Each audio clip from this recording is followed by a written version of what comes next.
Good morning, grade 10. I hope you are all fine. Today we are going to complete the lesson about rectilinear motion. Let's remember, everything moves. Motion is one of the main topics in physics. And what is motion? A motion is a change in position, but this change should be relative to something. It is a change in position with respect to a reference point. We usually take reference points as fixed points, let's say a tree, a building, or something like that. I have many types of motion. One of them is the rectilinear motion, in which the object is drawing a straight line, and the other one is a circular motion, in which the object is drawing a curved line. For now, we will learn about the rectilinear type of motion. The first type of motion that we took in the previous chapter is the uniform rectilinear motion. The motion of an object is said to be uniform rectilinear motion when I should have two conditions. The first one, the trajectory is a straight line. This is why it's called rectilinear. And the second one, it should travel equal distances in equal durations, which means if you have to cover, let's say, 100 kilometers, and you cover the first 50 kilometers within 1 hour, you have to cover the second 50 kilometers within 1 hour. So in the uniform rectilinear motion, the instantaneous speed is constant. An example about the uniform rectilinear motion is boats, airplanes, and cars sometimes, because they move with approximately constant velocity. But the most important example in this type of motion is the lift, l'ascenseur. If you pay attention when you are in a lift, after starting and before stopping, the speed is exactly the same. So this is a uniform rectilinear motion. The equation of this motion is x equals to vt plus x0. V is the velocity that is constant and x0 is the initial position. In this type of motion, and since the velocity is constant, the acceleration is null, because what is acceleration? It's a change in velocity, and the velocity is constant, it's not changing, so acceleration will be 0. The second type of rectilinear motion is the uniformly accelerated motion. So in this case I have acceleration. This time the velocity isn't constant, therefore the acceleration isn't null. The uniformly accelerated means the acceleration is constant. If you put this object without initial velocity on an inclined table, its motion will have the following properties. The trajectory is rectilinear, and during any equal time intervals, the instantaneous speed will increase by the same quantity. So the acceleration is going to be constant. The equation of this type of motion is x equals half at squared plus v0t plus x0.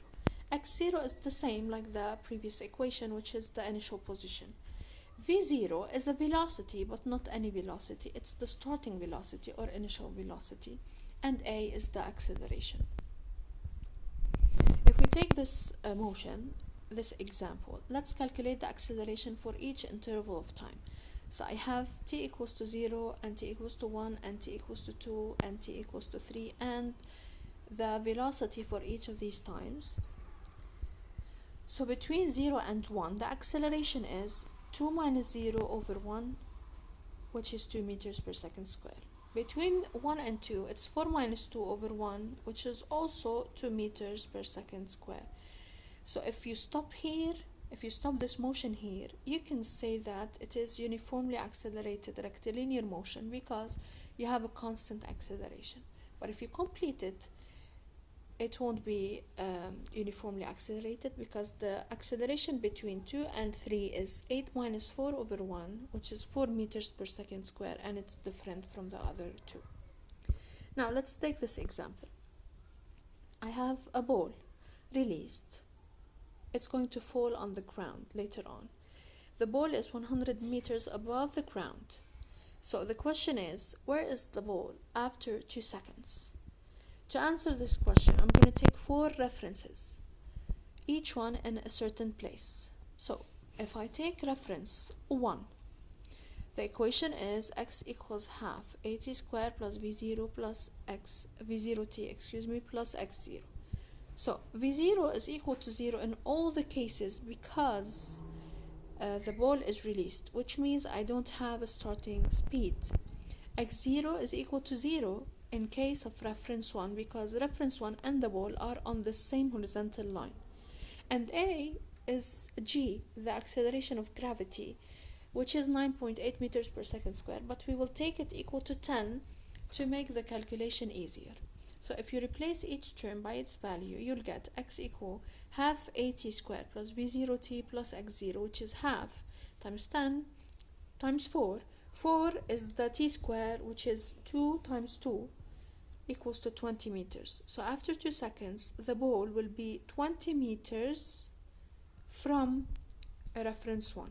Let's see with reference 2. v0 is also equals to 0 because I don't have initial velocity. But this time x0 equals to 100 because the ball is 100 meters above the ground. A is the same. So when we replace, you'll get 80 meters above the reference 2, which is 20 meters below reference 1. If we go to reference 3, in this case, one moment. You will ask why we took a equals to minus 10 in this case. Because in the reference 2, the direction is going up. The ball is going down, so the direction of its acceleration is down, and it's opposite to the direction of the reference. This is why you take minus 10 instead of 10. Now, in the reference 3, x0 equals to minus 50 because the ball is behind the reference. And a equals to 10, you replace everything, you will get minus 30. So the ball, after 2 seconds, will be in the position minus 30 from reference 3. Now, if we go to reference 4, okay, so we have x0 is equal to 50 because it's in the middle of the 100. And we have the acceleration equals to minus 10 as well because the ball is going down and the direction of the reference is going up. So this is why we'll take minus 10. The answer is 30 meters. The ball will be in the same place, but according to each of these references, it will be away from them with a certain distance. Now, when we want to study the graphs of motion, first we have to see which type of graphs we are talking about. We have position time, velocity time, acceleration time. Each one means something. If we take the position versus the time, the green line here says that at the time equals to 1, the position is 6 meters. At the time equals to 2, the position is 6 meters. At the time equals to 5, the position is 6 meters, which means that the object is not moving.